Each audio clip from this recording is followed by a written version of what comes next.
Good morning, good afternoon, good evening, happy time zone, everybody. This is The Road to Dusk. You can call me Road, Dusk, anything that you would call a friend.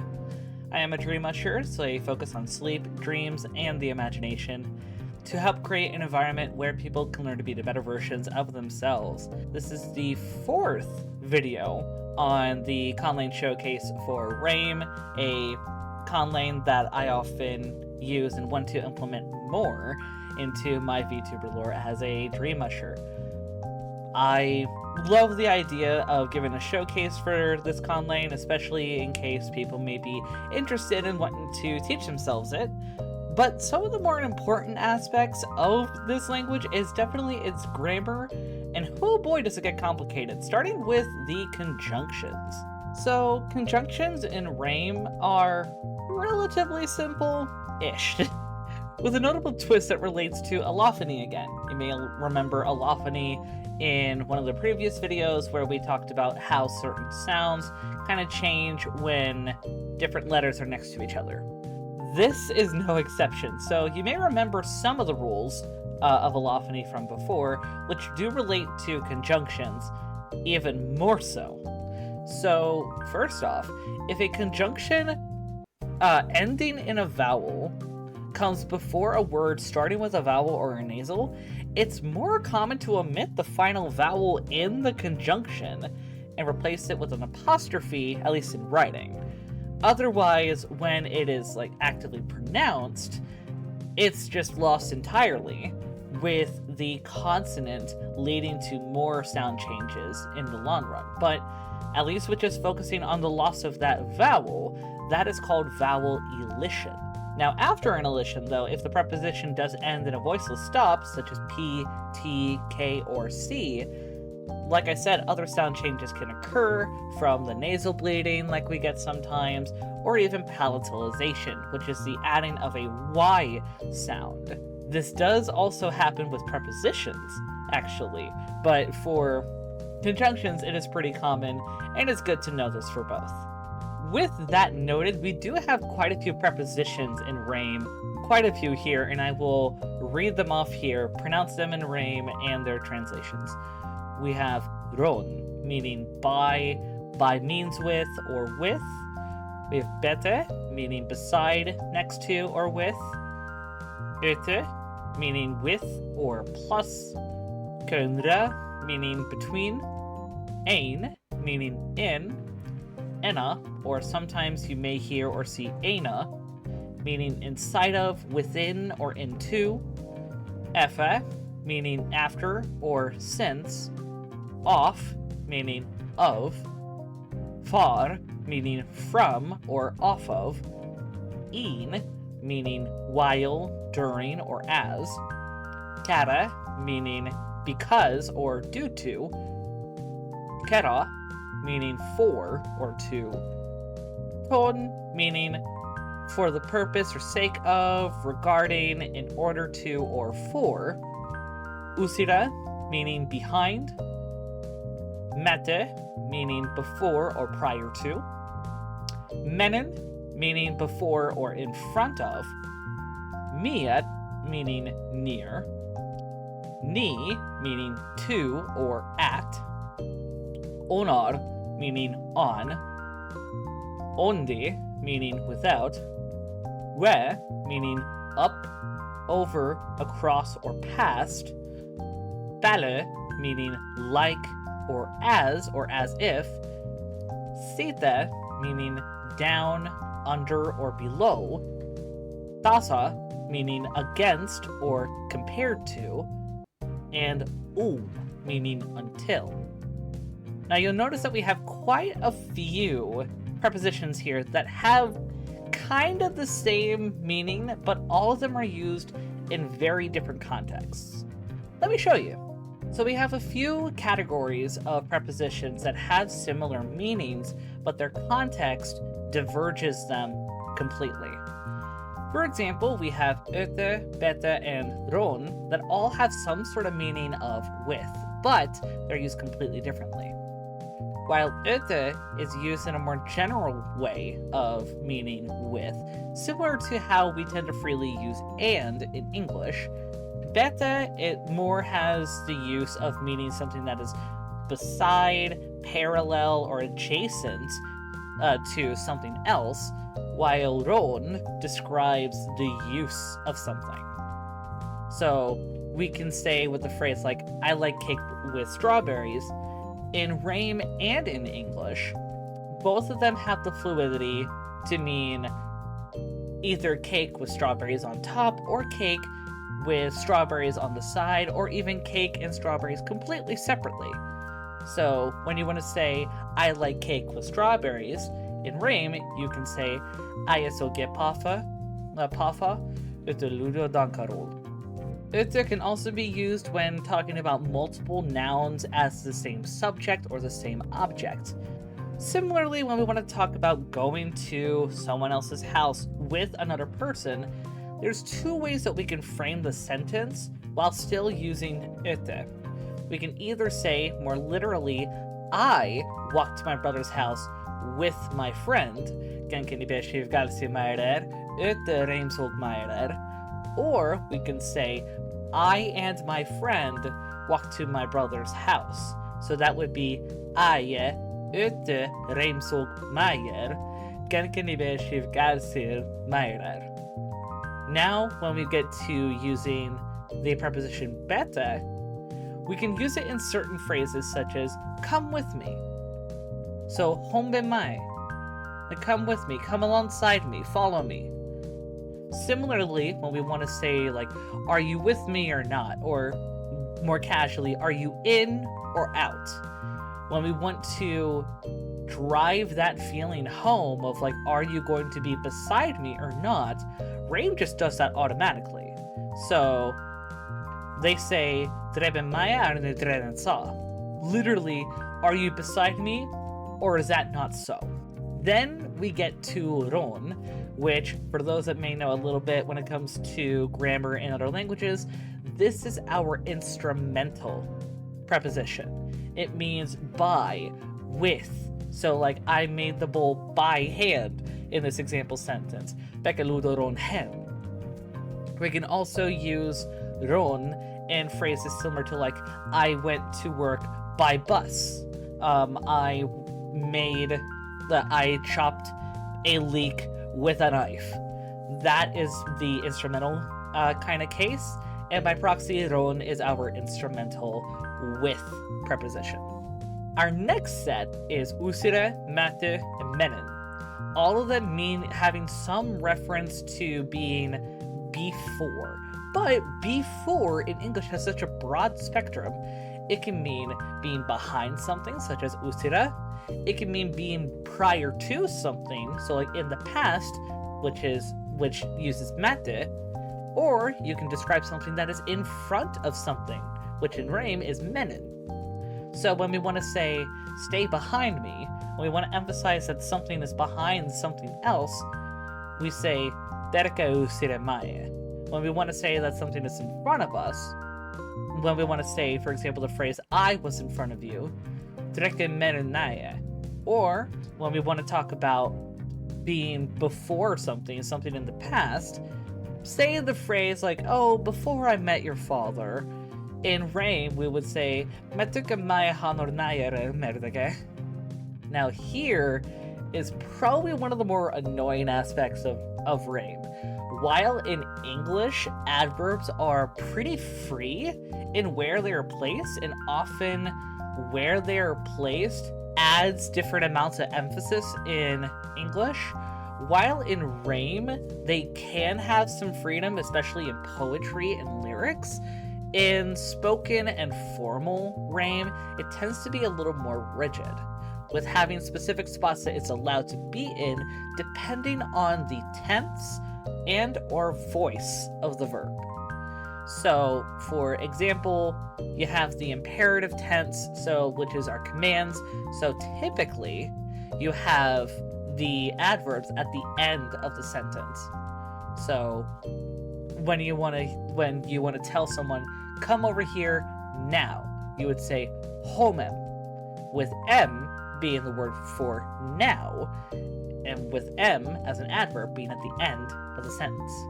But the adverb moves for imperative tense when the imperative verb ends in an E, because Reim doesn't really like feeling even remotely a sense of like phonemic vowel length. It's okay with like diphthongs and vowels gliding into each other, but if you have a long time that the same vowel sound is spoken, it doesn't feel right for a lot of Remal speakers. Derken, which we used earlier to mean to stay. The imperative form is derke. In Reim, you never hear someone say derken, because with that glottal stop there, even to attempt to try and break it, it doesn't feel right. So instead, they put the adverb at the start of the phrase. Now, similarly, in progressive tense in Reim, we actually have the adverb right after the subject, which helps to give some sort of emphasis on the progression and the change in action. If we wanted to say in English, like, I'm going home right now, we would say in Reim by proxy, I am gasin nibeshiv. Or, more often, especially given aya ends in an E, aya gasinem nibeshiv. More often when there is a pronoun at the start, you may have it moved after the verb, but if the pronoun or generally the subject doesn't end in an E or generally in the same vowel as the adverb remains in front of the subject. Otherwise, it is moot. Now, it does have a little bit more freedom with simple tense and passive voice, which I wrote passive tense here. That's technically not wrong, but technically speaking, passive is more of a voice rather than a tense. When you want to say, like, I understand now, or now I understand, typically, you can have the adverb at the start of the sentence.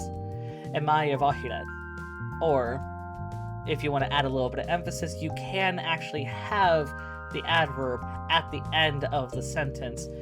But it's not that common outside of poetry or lyrics. Now, similarly, though, you can move the adverb again after the subject, unless it, again, has the same vowel sound merging together, then you gotta finagle it a little bit. But in the case of saying the phrase like, I have simply been sleeping, aya ivet nemushisu, or ivedaya nemushisu.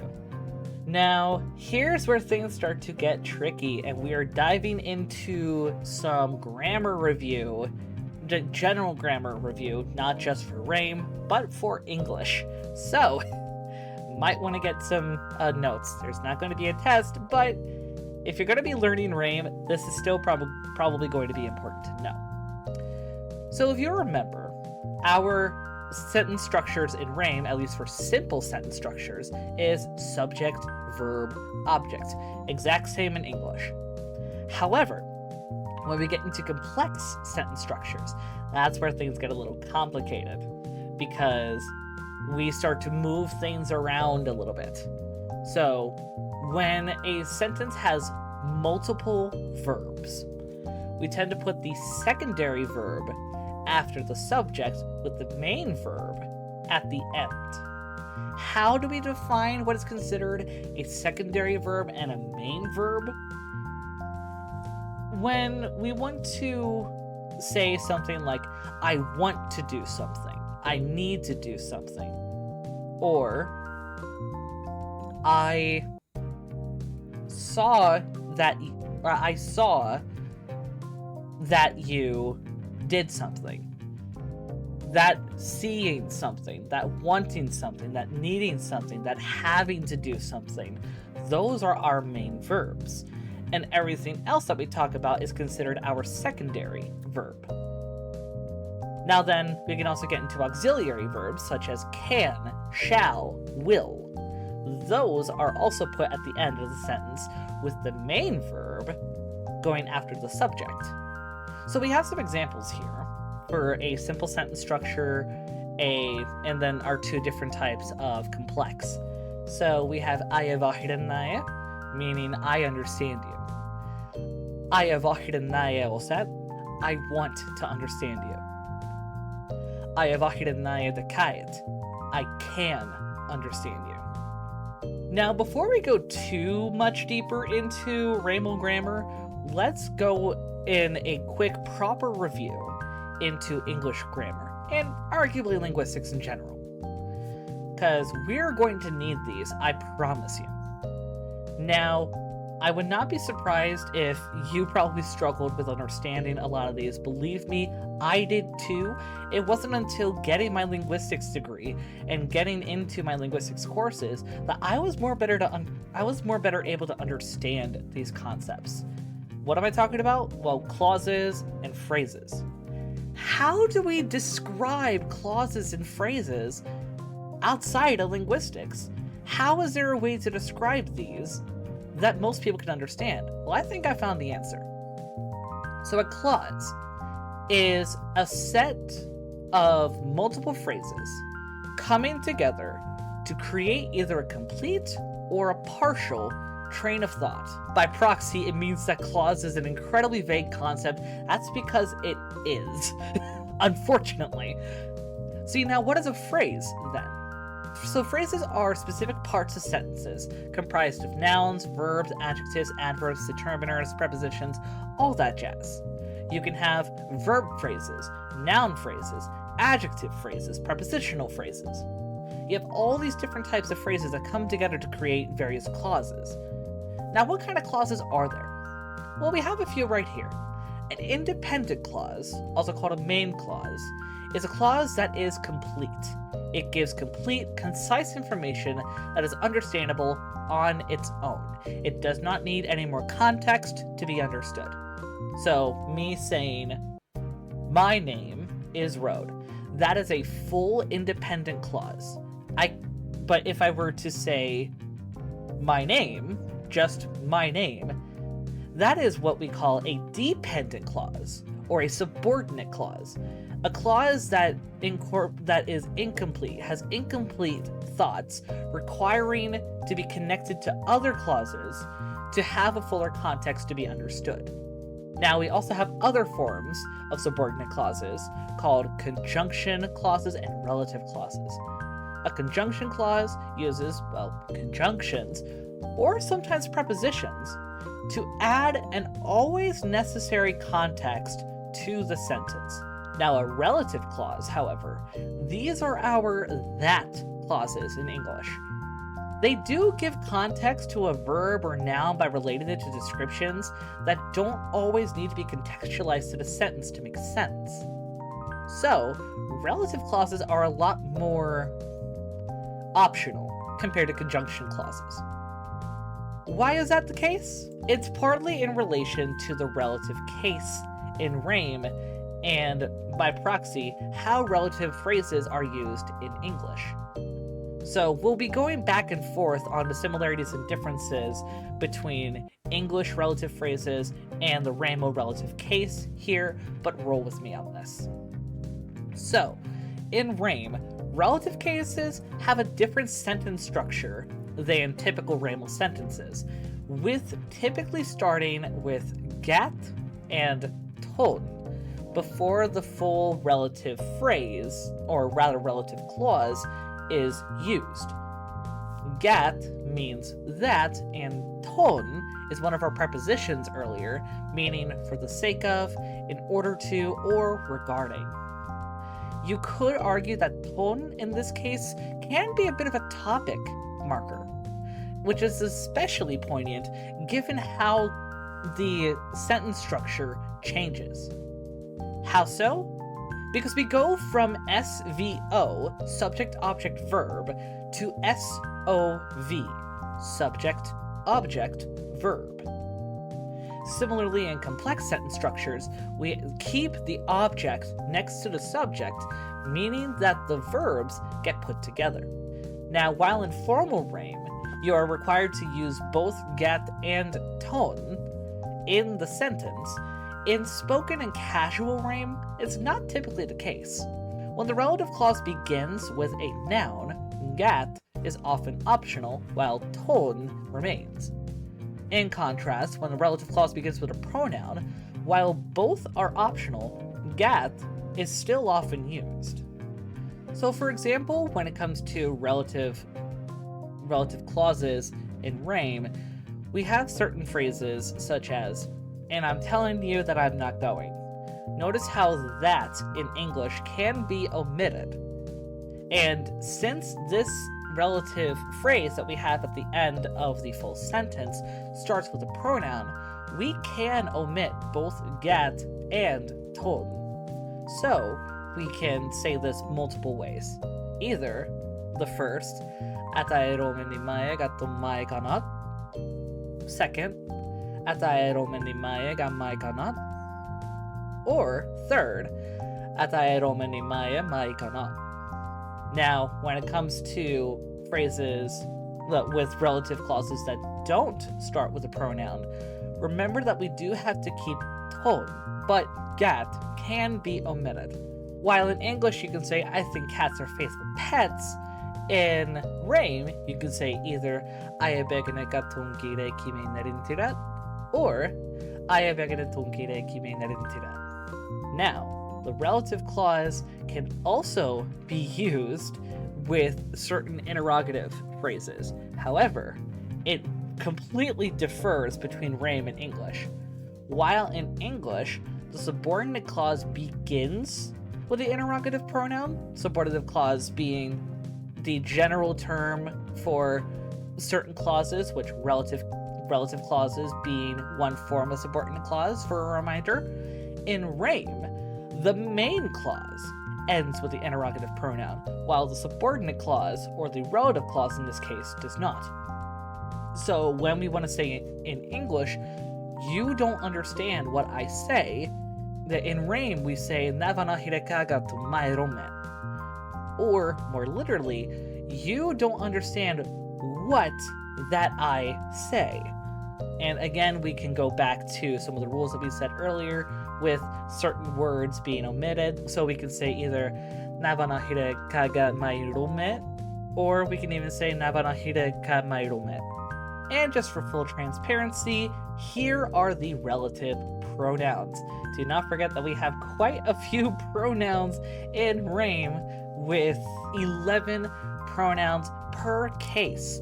We do have the subjective or the nominative, we have the objective, we have our nominative genitive, we have our objective genitive, and now we have the relative. That said though, that is the end of this video.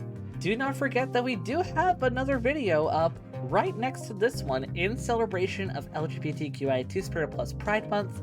And how are we doing that exactly? By celebrating you. Any and all members of the community that felt comfortable with contributing to this collaboration, all links will be given as all of us work together to talk about being LGBT, both in English and in Reim, while introducing LGBTQIA2 Spirit Plus terminology in both languages, giving some language comprehension by listening to some sentences and conversations about how it is to be LGBT. If any of that is of interest to you, feel free to hop over. We will have also a very similar video dedicated for Disability Pride Month coming up in July, so stay tuned.